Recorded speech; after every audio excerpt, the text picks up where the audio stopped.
বিয়ের পর এটা আমাদের দ্বিতীয় জামাই ষষ্ঠী। আমি যখন যখন রেডি হই অল টাইম নবীনকে এইভাবে হেল্প করতে হয়। ও আমার প্লিটস অ্যান্ড এরমভাবে পিন আপটা করে দেয় অলওয়েজ। এইভাবে আমি যখনই রেডি হই ও আমাকে এমনি প্লিটস করে দেয়। লাইভে যখন রেডি হই ও ছাড়া তো কেউ আমাকে এরকম প্লিটস করে দিতেই পারে না। আর এখনও এরকম প্লিটস করতে করতে খুব ভালোভাবে আরও করা শিখে গেছে। হ্যাঁ, এখানে আমি একটু রেডি হয়ে নিচ্ছি, কজ জামাই ষষ্ঠী বলে কথা। আর আগের বার গিয়েছিলাম ঠিক এই জুয়েলারিগুলো পরেই। মা আমাকে ভীষণ বকেছিল, তোর নতুন বিয়ে হয়েছে, তুই এই কটা জুয়েলারি পরে এসেছিস, তোর এত জুয়েলারি থাকতে।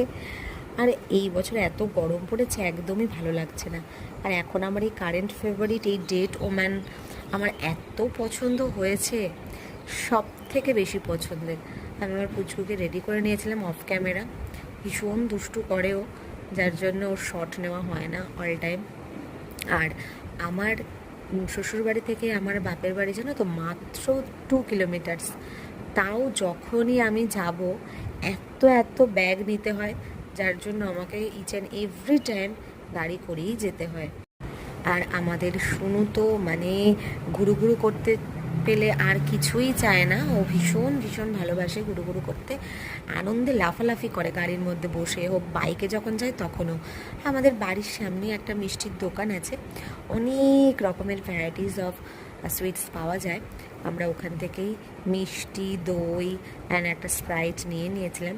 আর এই ইলিশ মাছের গল্প, আমি ভোরবেলা উঠে দেখি বাবা নেই। ওরা সবাই মিলে প্ল্যান করে ভোরবেলা উঠে বাজারে গেছে, গিয়ে এই ইলিশ মাছ নিয়ে এসেছে। আর এই একজন কিছুই খেতে পারে না, যাই দেওয়া হয় সবই হাত নাড়িয়ে নাড়িয়ে বলবে, না না এটা না, এটা তুলে নিয়ে যান, ওটা তুলে নিয়ে যান, এটা খাবো না, ওই দেখো এটা খাবো না, ওটা খাবো না, এটা তুলে নিয়ে যান, ওটা তুলে নিয়ে যান। হ্যাঁ, মানে এই হচ্ছে ওর পরিস্থিতি। আর আমি শুনুকে একটুখানি ওর খাইয়ে দিচ্ছিলাম। আর এই একজন, আমার মা বলেছে যে দেখে লোকে কি বলবে যে শাশুড়ি মা কিছুই রান্না করে দেয় না। এই জামাইটাকে জামাই ষষ্ঠীতে দেখো কি সব রান্না করে দিয়েছে, মাত্র 2 রকমের পদ। এখন এদিকে যে জামাই যেদিকে খেতে পারে না, জামাই নিজেই লিস্ট দিয়েছে, এদিকে শোনো দেখো কি বলবে। কি অসুবিধা হবে বলে দাও।